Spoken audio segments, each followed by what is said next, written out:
Nate, how fast can you change that tire in this rain? 6 minutes, maybe. He doesn't have 6 minutes. He doesn't have 6 minutes. A blown tire, a dead phone. A man in a $1,000 coat collapsed on wet pavement. Please, my heart. I need a hospital. The tire. I couldn't. Sir, look at me. Look at me. Look at me. I'm Solomon. We're gonna get you there. 3 brothers. Broke. Exhausted. A shift that paid $85 between them. And a stranger dying on a road nobody else stopped on. Solomon gripped the old man's trembling hand. You got 4 minutes, Nate, not 5. 4. He had no idea who was dying in his hands. And what came next? None of them were ready for it. God, but why did he stop? To get that, you need to hear where this man was coming from. But to understand why Solomon stopped that night, why he didn't just call 911 and keep driving like everyone else, you have to understand what he was already carrying. Let's rewind. 12 hours earlier, 6 in the morning, Prospect Avenue, a block that's been tired for a long time, but never quite gave up. Solomon Taylor unlocked the front door of Taylor & Sons Auto Body the same way he did every single day, with a key that stuck, a shoulder shove, and a prayer that the lights would turn on. They did. Barely. The fluorescents buzzed and flickered like they were thinking about it. The shop was a cinder block garage on the corner. 2 hydraulic lifts. One hadn't worked in over a year. A boombox on the counter playing old R&B, same station his father used to play. Hand-painted sign out front. The letter S in Sons had faded so bad you could barely read it anymore. This place was built by Curtis Taylor Sr., Solomon's father. He died 4 years ago. Complications after a stroke. He was 58. Went to bed one night with a headache. Never woke up the same. Their mother, Lorraine, had passed 2 years before that.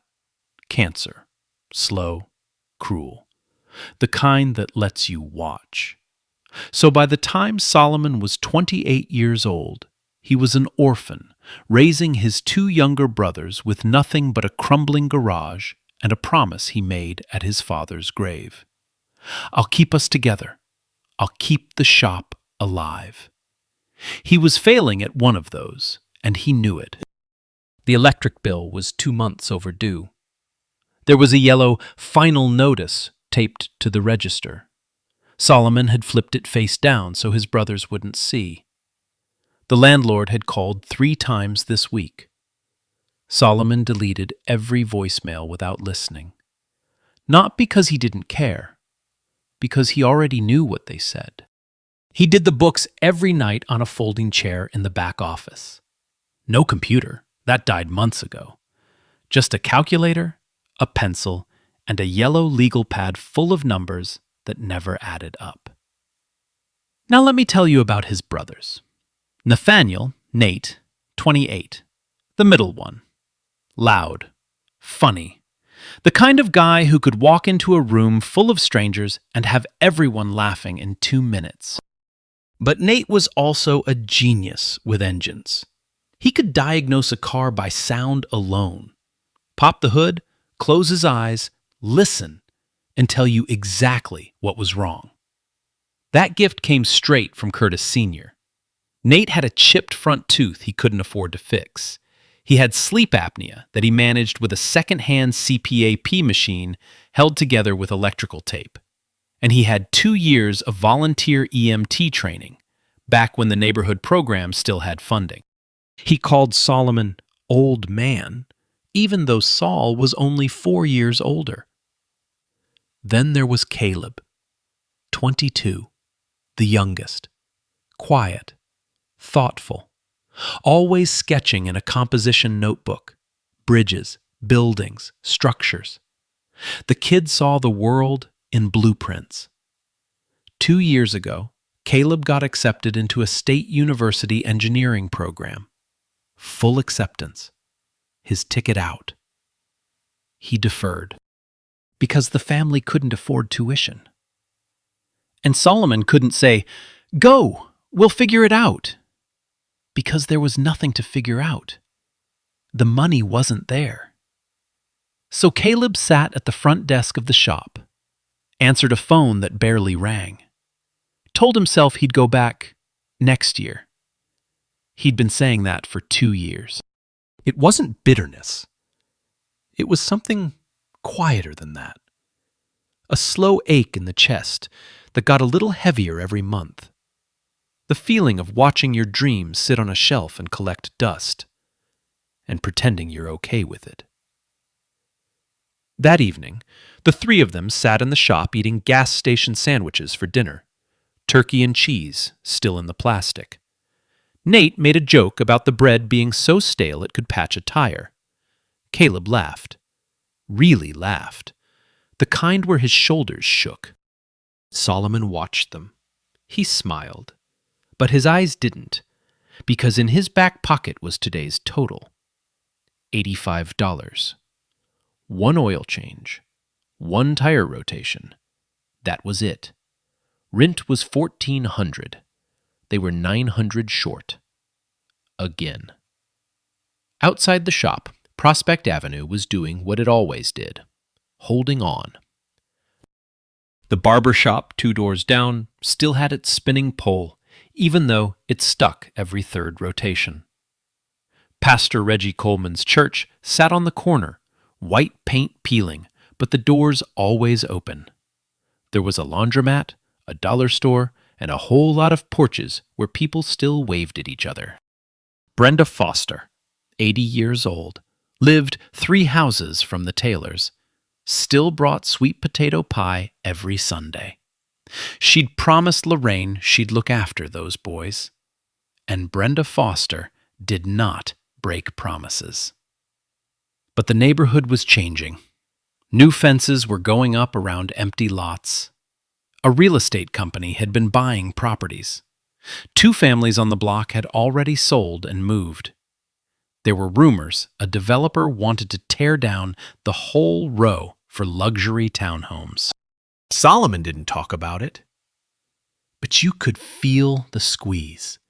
The bills, the shop, the vanishing neighbors, everything closing in, slow and steady, like walls in a room that keeps getting smaller. 9 p.m. They locked up, climbed into their father's old pickup, a 2004 Ford F-150, rust creeping up the wheel wells. But the engine ran clean. Nate made sure of that. He said letting that truck die would be like letting their father die twice. Solomon drove. Nate rode shotgun. Caleb sat in the back, sketchbook on his lap, headphones in. Then the rain started. Not a drizzle, not a shower. A wall of water that came down so hard the wipers couldn't keep up. The road ahead disappeared into black and blur. Solomon leaned forward, squinting through the windshield. 10 minutes from home. 10 minutes from another night of pretending everything was fine. But the universe had other plans for the Taylor brothers tonight. And what they were about to see on Route 31, what most people would have driven right past, was going to change the rest of their lives. Now, what they saw on the side of Route 31 would have made most people call 911 and keep driving. Solomon killed the engine. The headlights cut through the rain and lit up the shoulder. A silver sedan, sleek, expensive-looking, the kind of car none of the brothers had ever worked on, sat crooked on the gravel, tilted hard to the right. The rear tire wasn't just flat, it was shredded, blown apart. The rim had dug into the road like a knife in wet clay. Hazard lights blinked through the downpour. Weak, orange, getting slower. But that's not what made Solomon hit the brakes. The driver's door was wide open. The dome light spilled out into the rain like a wound. And on the ground, right there on the wet pavement beside the car, a man was lying on his side. Old, white, late 60s, dark wool overcoat soaked through. One hand clutching his chest, the other gripping a phone.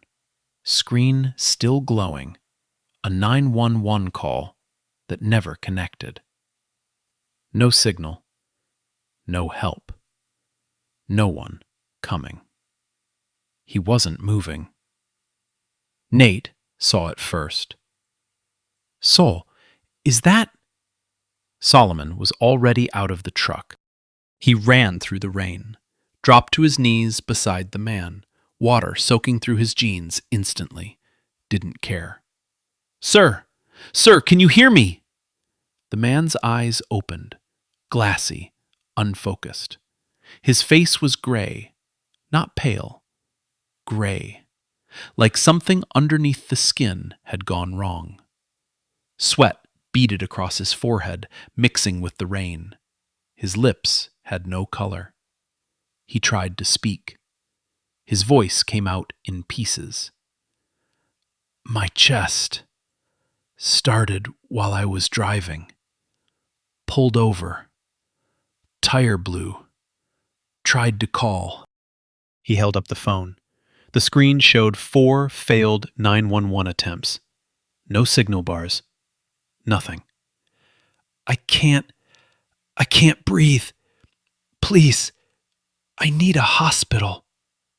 Solomon grabbed his wrist, not to comfort him, to check his pulse. It was fast, irregular, jumping around like a broken clock. He looked back at the truck. Nate and Caleb were already running toward him. Nate dropped down next to Solomon. 2 years of volunteer EMT training kicked in before he even thought about it. He put 2 fingers on the man's neck, watched his breathing pattern, checked his pupils with the flashlight from his back pocket. Then he looked at Solomon, and Solomon had never seen that expression on his brother's face before. Soul. Nate's voice was low, steady, but underneath it, urgency like a live wire. This man is having a heart attack. Right now. Not maybe, not soon. Right now. The rain hammered down. Thunder cracked so close the ground vibrated beneath their knees. Solomon looked at the sedan, shredded tire, rim buried in gravel. That car wasn't going anywhere. He looked at their pickup. The F-150 could make it to Mercy General in 12, maybe 15 minutes. But the truck bed was open. The cabin seats were torn. The suspension was shot. Every pothole would be an earthquake. Nate read his mind. We can't just throw him in the truck, Saul. The ride alone could... If there's a clot moving, the jarring could... He didn't finish the sentence. He didn't have to. Solomon understood. The sedan had reclining seats, climate control, a suspension that could glide over broken glass. If they could get that car moving, even on a temporary spare, it was this man's best chance. He stared at the shredded tire, stared at the rim dug into gravel, stared at a repair that would normally take 15 minutes in a shop with dry ground and good light. They didn't have 15 minutes. How fast can you change that tire? Nate didn't hesitate. Give me Caleb in 4 minutes. Solomon shook his head. You've got 3. Caleb was already sprinting to the truck bed. He yanked out the floor jack, the tire iron, the emergency kit. His foot slipped on the wet gravel. He went down hard, knee hitting the road, got up, didn't stop, kept running. Nate was flat on his stomach in 2 inches of standing water, checking under the sedan for the spare. Found it. Compact temporary. Small, not ideal, but enough to hold. The clock started. And here's what made it worse. What turned an emergency into something almost impossible. The man on the ground, this stranger they didn't know, had never met, would probably never see again. He was gripping Solomon's hand like it was the only thing keeping him on this side of the line. And Solomon couldn't help with the tire, because if he let go, If this man's eyes closed and nobody was there talking him through each breath, those eyes might not open again. So Solomon stayed, on his knees, in the rain, holding a dying stranger's hand while his brothers fought a clock they couldn't see. 3 minutes. That's all that stood between this man's heartbeat and silence. And the only people in the world who could close that gap were 3 brothers who couldn't even make rent. But here's the thing about the Taylor brothers. They'd been fixing cars since before they could drive, changing tires in their sleep, diagnosing engines by sound, working with busted tools and no budget, and making it work anyway. Tonight, for the first time, fixing a car wasn't about money. It was about a man's heartbeat. Nate moved fast, the kind of fast that only comes from doing something 10,000 times.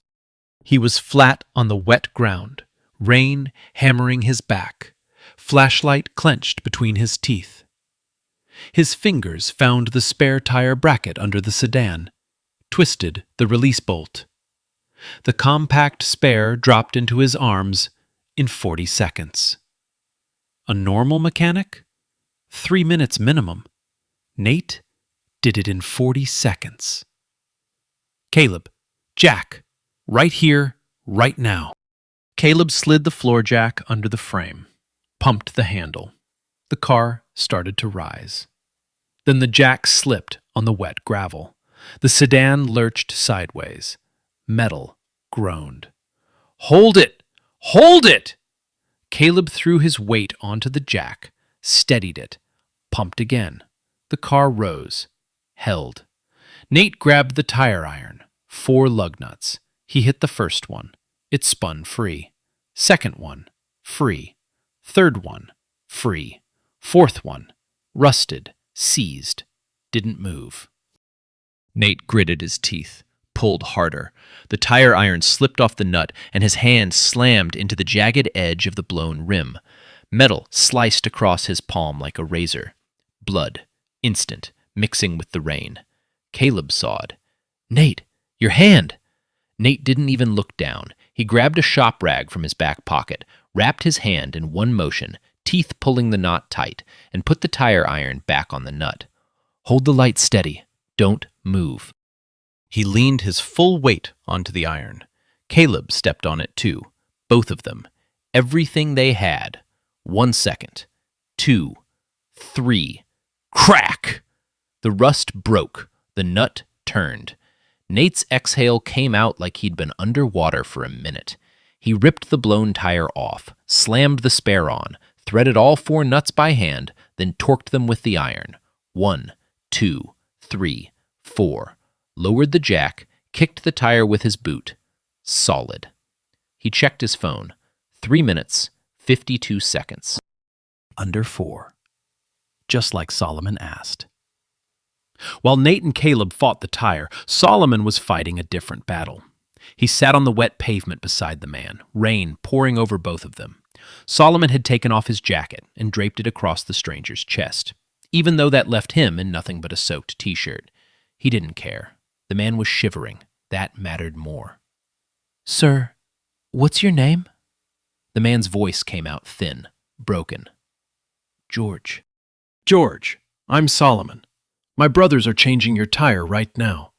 We're going to get you to Mercy General. But I need you to stay with me. Can you do that?" George nodded. Barely. "Breathe with me. In and out. In and out. That's it. Good. Keep going." Solomon held George's wrist. Not for comfort this time. He was counting the pulse. Under the dim glow of the sedan's dome light, something caught his eye. A watch on George's wrist. Not a regular watch. The face gleamed. Platinum, maybe, with hands that glowed faint blue in the dark. Solomon had seen a lot of watches come through the shop. Cheap ones, knockoffs, gas station specials. This was none of those. He didn't think about it. He was counting heartbeats. but the detail registered, somewhere in the back of his mind, filed away without a label. George's breathing got worse, shorter, faster. His hand squeezed Solomon's so hard the knuckles went white. "My daughter, Diane. You have to tell her." "You're going to tell her yourself, George. Stay with me." Then George's phone lit up. A call coming in. The screen read, "Diane, office." Solomon grabbed it. Answered. A woman's voice, sharp, commanding. The kind of voice used to running things. "Dad? The board is waiting. Where are you?" Solomon kept his voice steady. "Ma'am? This is Solomon Taylor. Your father is having a medical emergency on Route 31. We're bringing him to Mercy General right now." Silence on the other end. 1 second. 2. Then the voice cracked wide open. Every ounce of authority dissolved. Just a daughter. Just fear. "Oh God, is he, please, is he?" "He's conscious. We've got him. Meet us at the ER." Solomon hung up.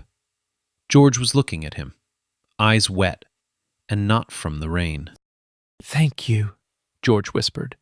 "Don't thank me yet. We're not done." Nate came sprinting around the car, hand wrapped in a blood-soaked rag, rain streaming down his face. "Tire's done! Let's go!" They moved like a machine. Solomon lifted George, carefully, one arm under his shoulders, one under his knees, and placed him in the back seat of the sedan. Caleb slid in beside him, put a hand on the old man's shoulder. "Stay with us, George. Stay right here." Solomon took the driver's seat. His hands gripped leather, real leather, soft, nothing like anything he'd ever touched. He turned the key. The engine came alive, smooth, powerful, quiet in a way that felt almost unnatural after years of listening to the F-150 rattle and cough. He didn't notice any of it. He was already moving. Nate jumped in the pickup, headlights on full, following right behind. Shortcuts, fast beats, the sedan hydroplaning through flooded intersections. Solomon pushing 60, 70, 80 on a wet road, hands locked on the wheel, eyes locked forward. Red light. He laid on the horn, blew through it. Another red, same thing. Behind him, Nate in the pickup, matching every move. Caleb in the back seat. Holding George's hand, George's grip was getting weaker. "Almost there, George. 2 more minutes. Stay with me." George's eyes were half closed. His breathing was shallow. But he nodded. Solomon grabbed his phone with one hand, called 911. "Male, late 60s, chest pain, left side, over 60 minutes, ST elevation possible. We're 3 minutes from Mercy General. Have a team ready." The operator started asking questions. Solomon hung up. No time. Mercy General, the ER entrance. Solomon braked hard. The sedan slid to a stop under the fluorescent lights. Nurses were already outside. Solomon's call had worked. A gurney, an oxygen mask, hands everywhere. They lifted George out. Mask went on, monitors clipped to his fingers. The gurney started rolling. And right before he disappeared through those doors, George reached out, found Solomon's wrist, squeezed, weak, trembling, but deliberate. Then his hand fell away. The doors closed. The 3 brothers stood in the ER parking lot. Rain still falling, soaked to the bone, mud on their boots. Nate's hand dripping blood through the rag. A nurse came out, looked at them. "Are you family?" Solomon shook his head. "No, ma'am, we just found him on the road." She stared at them for a long moment. 3 drenched, exhausted young men who'd brought in a dying stranger and asked for nothing. "He's lucky you stopped," she said quietly. "The doctor said another 15 minutes and we'd be having a very different conversation." 15 minutes. Nate changed the tire in 4. Solomon drove in 10. The margin, the space between life and death, was 1 minute, 60 seconds. George Elliston was alive because 3 brothers who couldn't afford electricity decided that a stranger's heartbeat was worth more than staying dry. Solomon sank into a plastic chair in the waiting room. His clothes dripped onto the linoleum. He leaned his head back and closed his eyes. Nate sat beside him, flexing his cut hand, saying nothing. Caleb opened his sketchbook. The edges were damp. The pencil lines of his bridge drawing had started to blur. He stared at it. This dream that was slowly dissolving, just like the graphite on wet paper. And none of them knew, not even a little bit, what was coming next. An hour later, a woman walked into that waiting room, and the way she carried herself told Solomon this wasn't just some man's daughter. But what he didn't know yet was just how right that feeling was. 90 minutes they sat there, plastic chairs, fluorescent lights, the smell of antiseptic and wet clothes. Nobody talked much. Nate stared at the ceiling.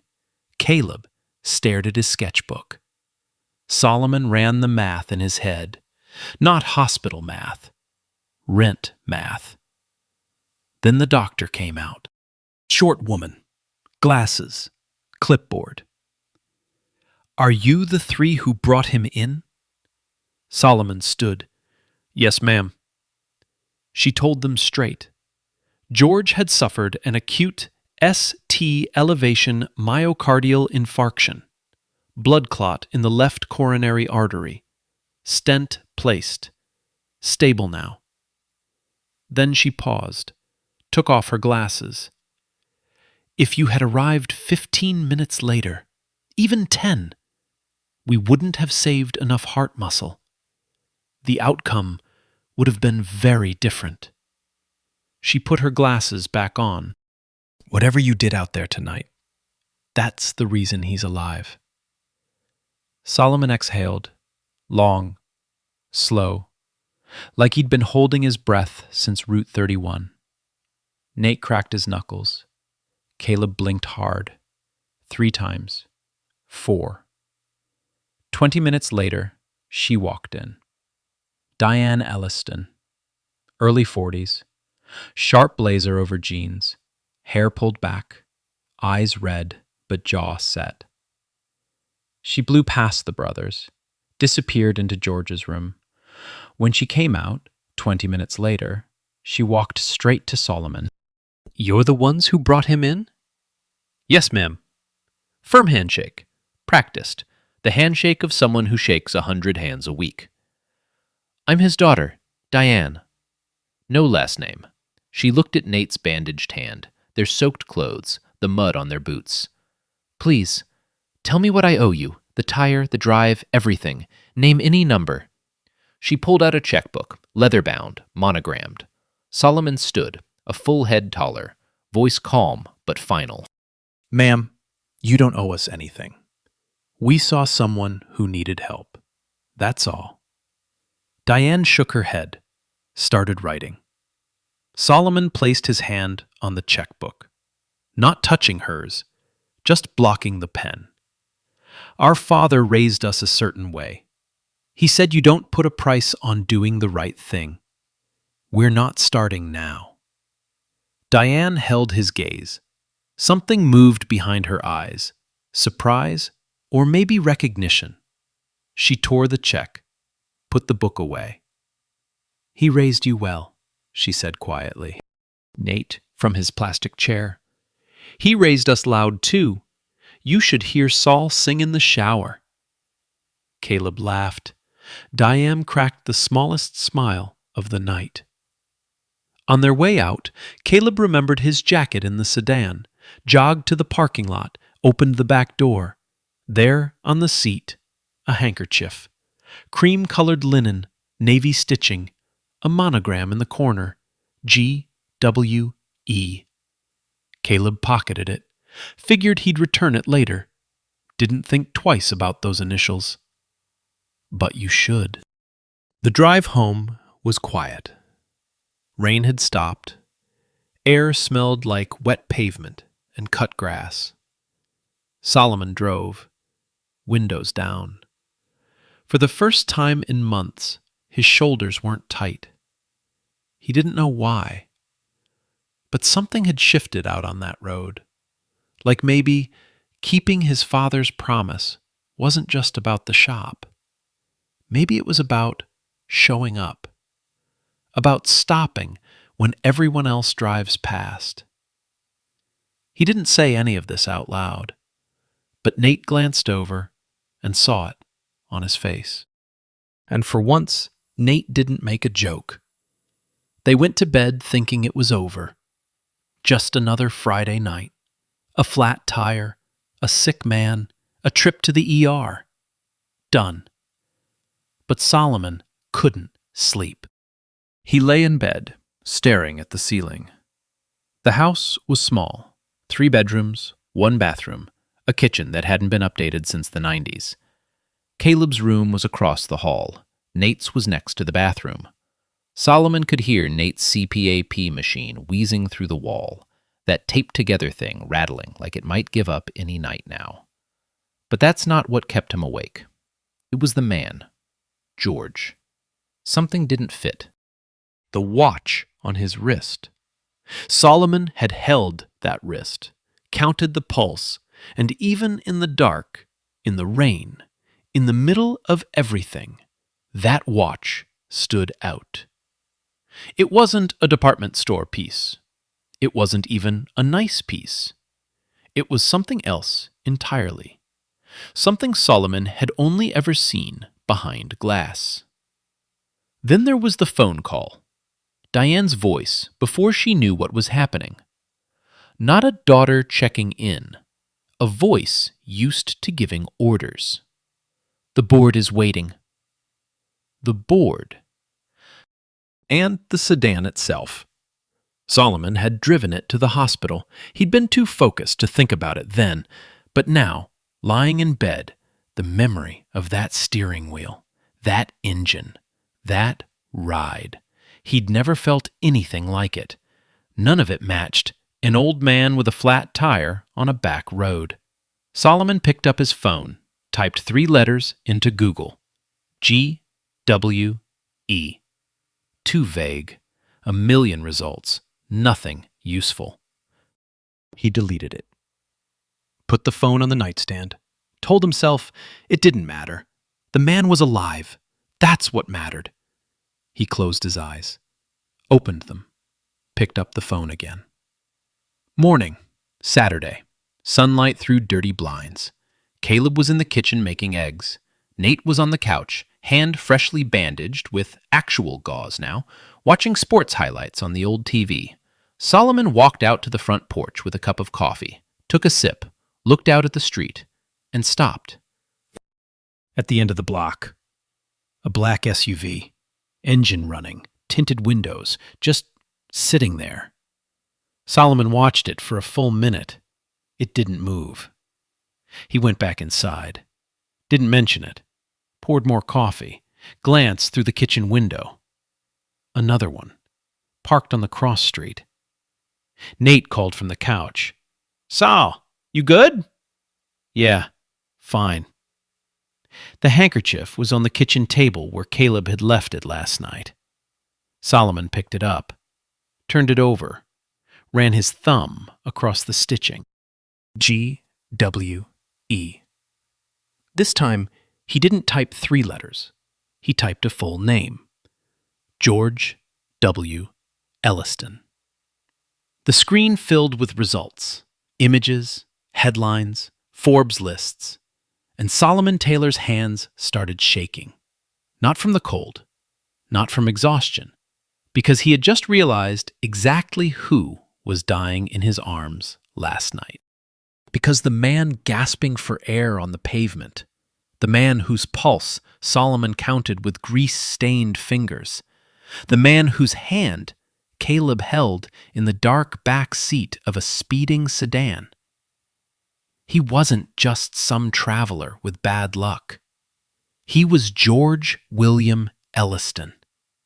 And when you hear what that name means, you'll understand why 10 black SUVs were parked on Prospect Avenue. Solomon stared at his phone, scrolled slowly. Each swipe hit harder than the last. George William Elliston, founder and chairman of Elliston Automotive Holdings, one of the largest privately owned automotive conglomerates in the southeastern United States. 38 luxury dealerships across 9 states. A parts manufacturing division that supplied half the independent shops in the region. A philanthropic arm that had donated over $200 million to education and community development. Net worth, $2.4 billion. Billion with a B. Forbes profiles, magazine covers, photographs of George in tailored suits at galas, shaking hands with senators, ringing the opening bell at the stock exchange. And then, the image that stopped Solomon cold. A charity auction photo. George standing beside a display case. Inside the case, a platinum Patek Philippe watch. The same face, the same blue glow hands. The article caption listed the watch's value, $250,000. $250,000. On the wrist Solomon had grabbed to count a dying man's pulse. On the wrist that had been resting in Solomon's grease-stained, rain-soaked hand while he whispered, "Breathe with me, George." Solomon's shop couldn't make that in 3 years. He sank into a kitchen chair. The phone almost slipped from his fingers. Caleb came over, spatula still in hand. "Sol, what's wrong? You look like—" Solomon turned the phone around. Caleb's mouth opened, closed, opened again. Nothing came out. The spatula dripped egg onto the floor.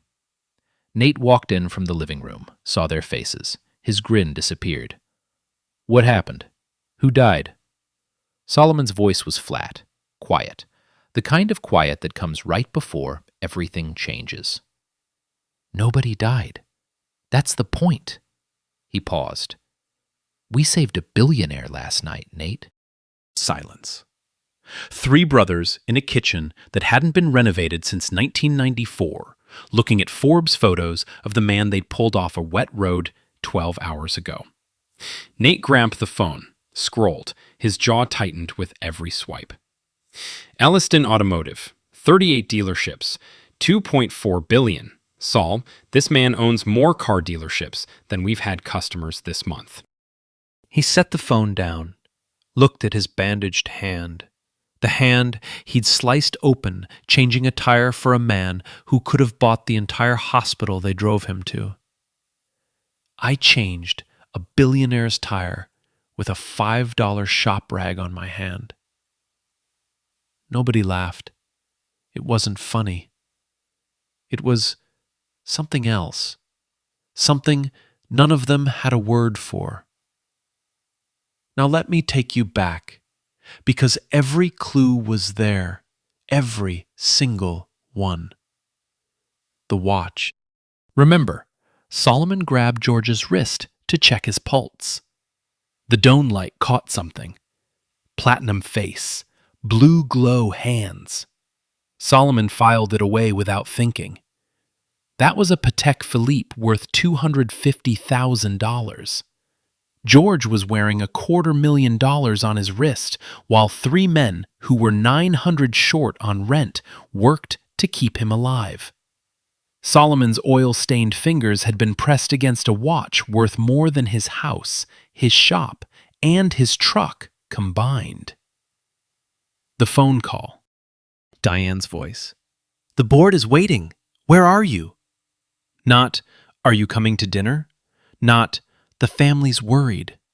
The board. As in, The board of directors of a billion-dollar automotive empire. Diane wasn't just a worried daughter. She was the vice president of operations for Elliston Automotive Holdings. When Solomon told her about the emergency, the voice that cracked wasn't a VP's. It was a little girl's. But the voice before that, the one asking about the board, that was a woman who ran an empire. The handkerchief. G.W.E. George William Elliston. 3 letters embroidered in navy thread on cream linen, sitting on the Taylor brothers' kitchen table all night long. The answer had been right there, between the salt shaker and yesterday's mail. Every clue, earned, planted, paid off. Solomon looked out the window. 4 black SUVs on the street now, a 5th pulling in as he watched. Nate joined him at the glass. Sol, are those all the same? Black Cadillac Escalades, tinted windows, fleet plates. Identical. Across the street, Brenda Foster was standing on her porch in her housecoat, mouth wide open, coffee mug frozen halfway to her lips. She hollered across the road. Solomon Taylor, what on earth did you boys do? Solomon didn't have an answer. His phone rang. Unknown number. He picked up. A male voice. Professional. Controlled. The kind of voice that's paid to sound calm. Mr. Taylor, my name is Owen Whitfield. I'm head of security for the Elliston family. I'm parked outside your residence. Mr. Elliston was discharged this morning. He and his daughter would like to speak with you and your brothers this morning. Would you be available? Solomon looked at Nate, looked at Caleb, looked at the handkerchief on the table, looked out the window. 8 SUVs now. Yes, sir. We're available. He hung up. Nate was staring at him. So what do we do? Solomon set his coffee down. We go outside. The 3 brothers stepped onto the porch. The street had gone silent. Neighbors on porches, faces in windows, kids frozen on bikes. It felt like the whole block was holding a single breath. 2 more SUVs pulled in. That made 10. Doors opened. All of them. In unison.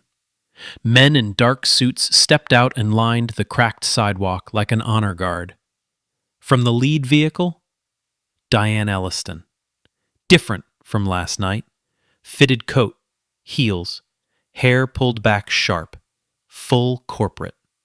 Behind her, assisted by a tall man in a dark suit, Owen Whitfield. George Elliston stepped out.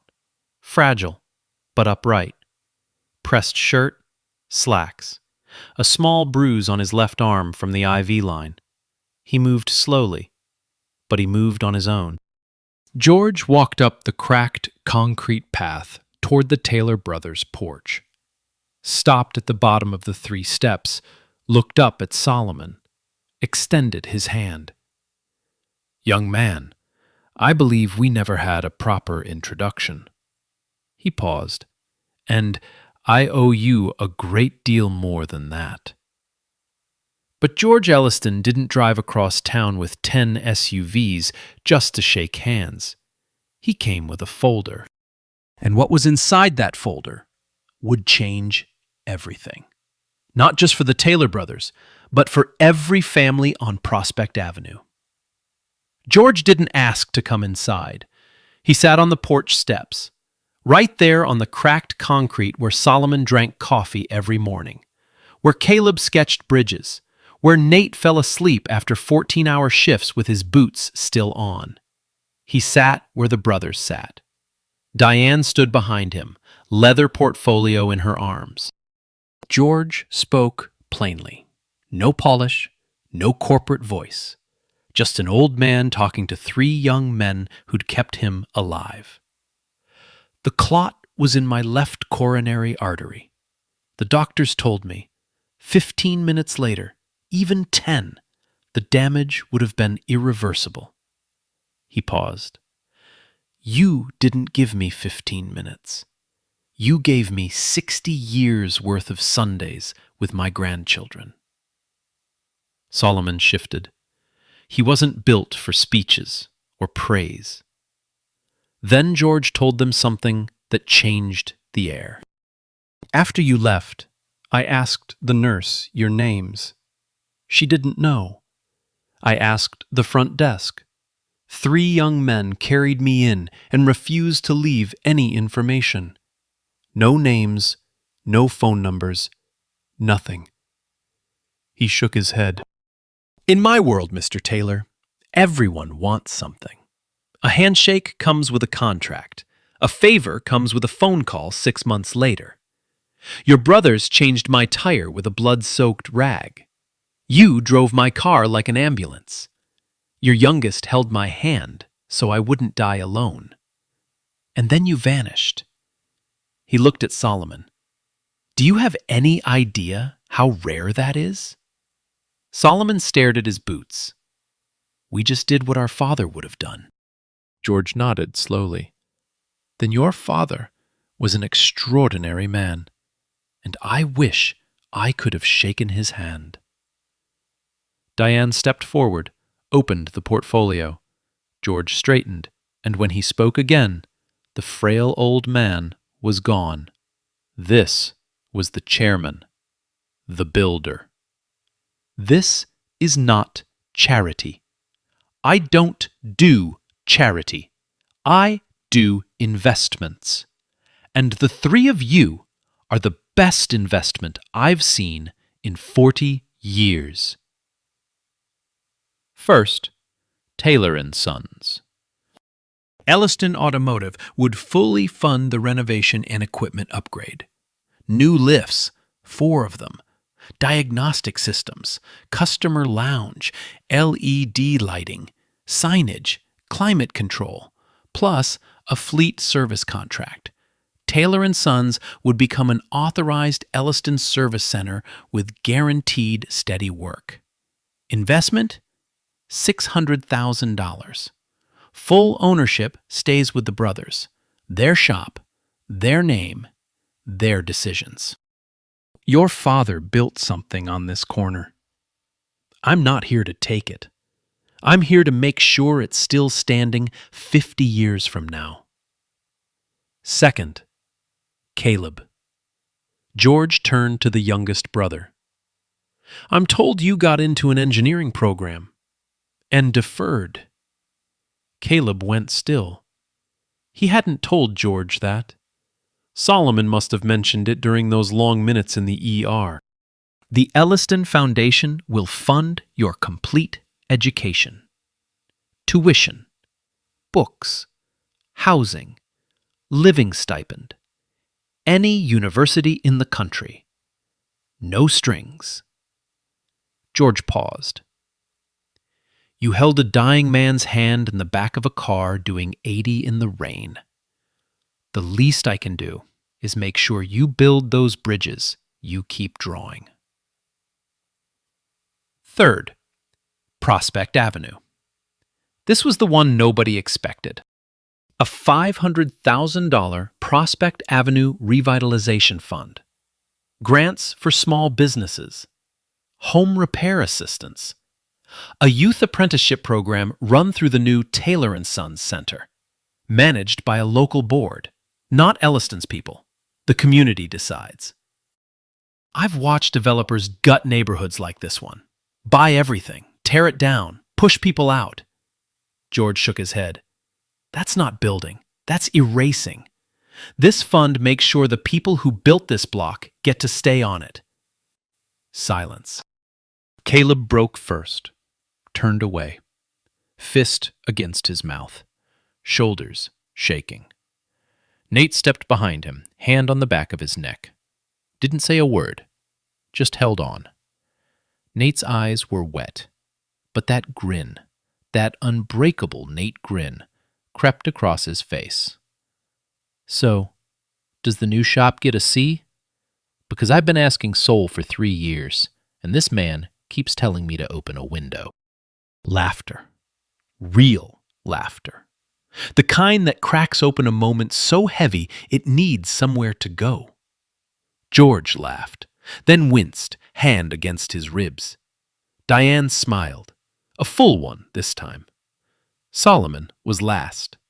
He looked down the street at the faded sign, looked at his brothers, looked at this man who 12 hours ago was dying in the rain, now sitting on his porch, offering to rebuild everything Solomon had been terrified of losing. Mr. Elliston, his voice was thick.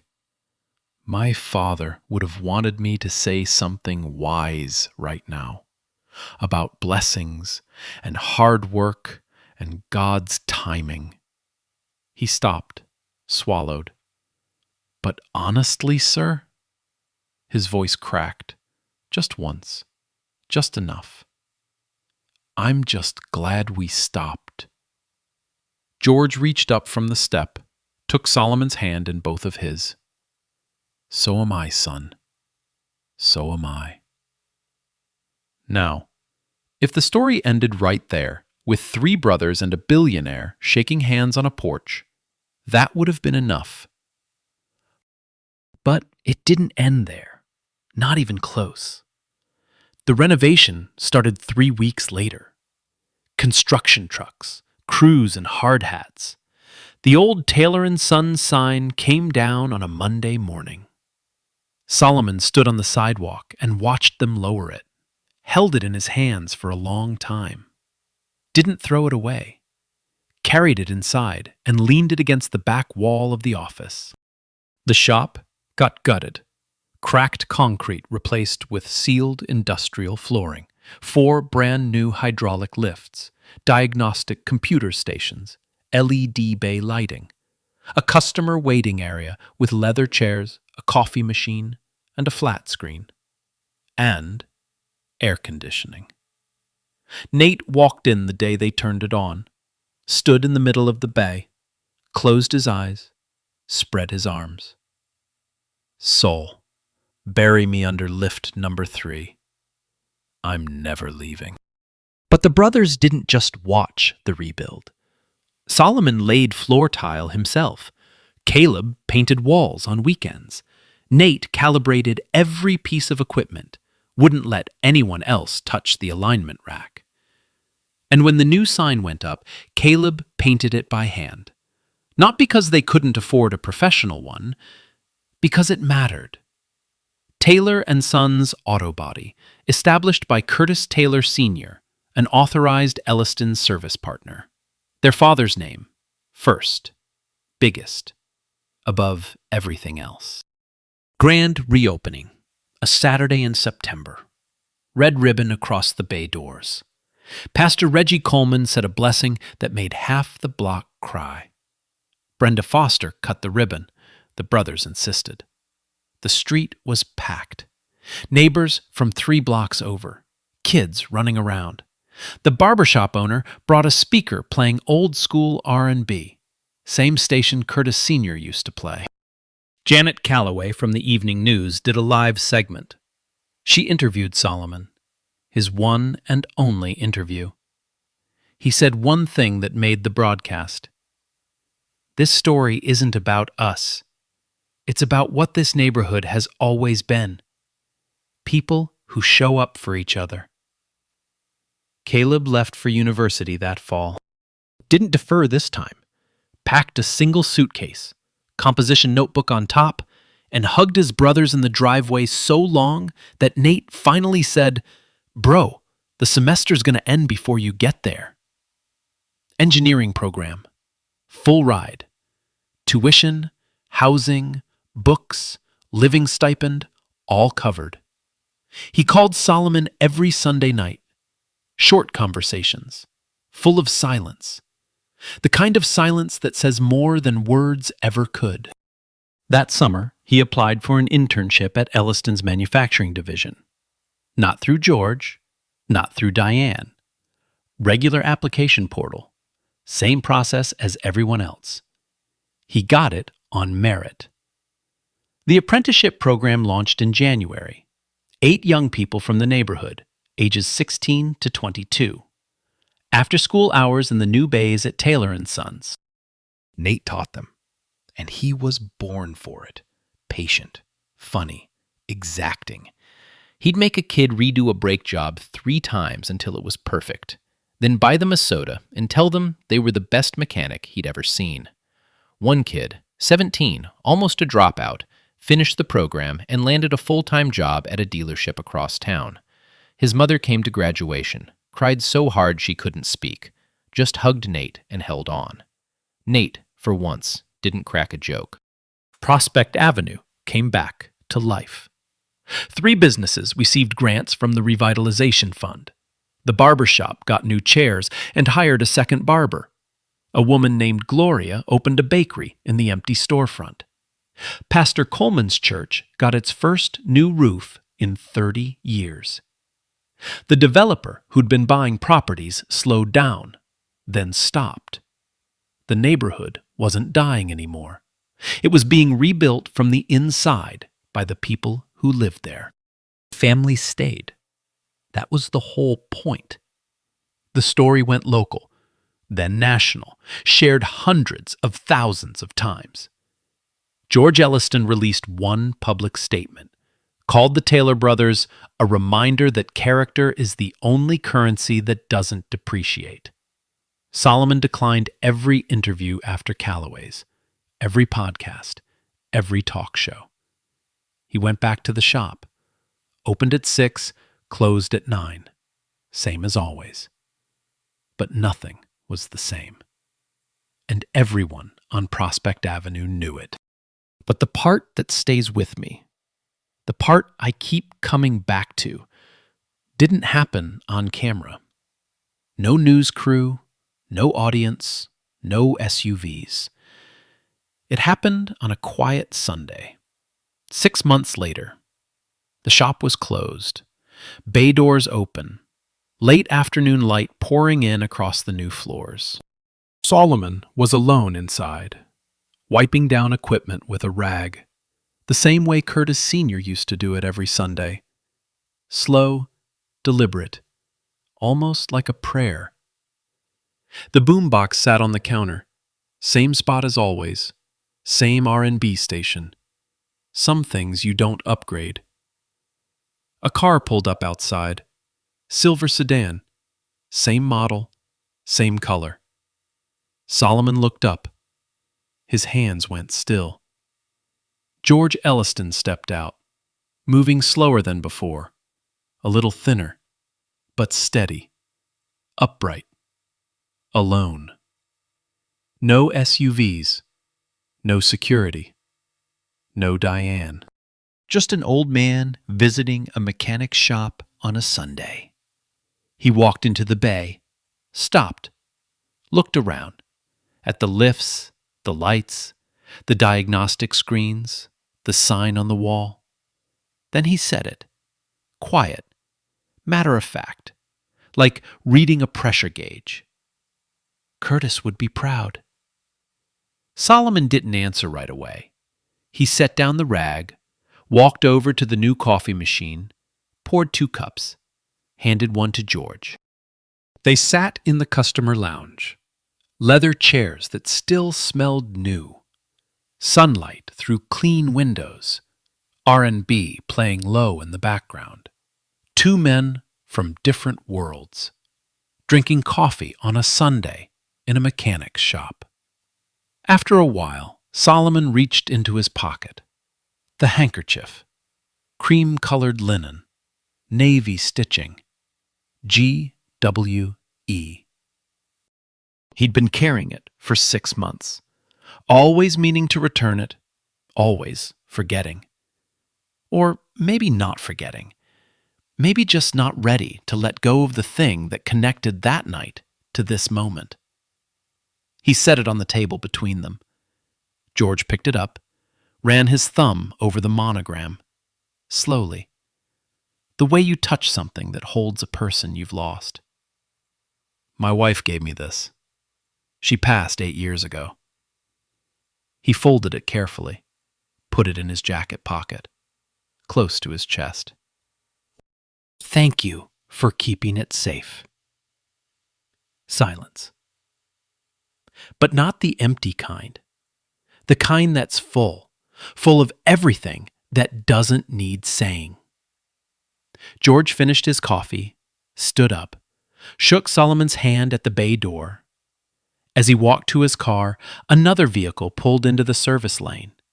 A young woman, early 20s, flat tire, looking overwhelmed. George glanced back at Solomon. Solomon was already walking toward her, rag in hand. Same posture as that night. Same steady hands. George smiled, small, knowing, got in his car, and drove away. The young woman looked up at Solomon, nervous. "I'm sorry, I don't know if you're open." "We're always open." He knelt beside the tire, sun on his back, the sign above him catching the light. Taylor and Sons. Some people wait their whole lives for a miracle.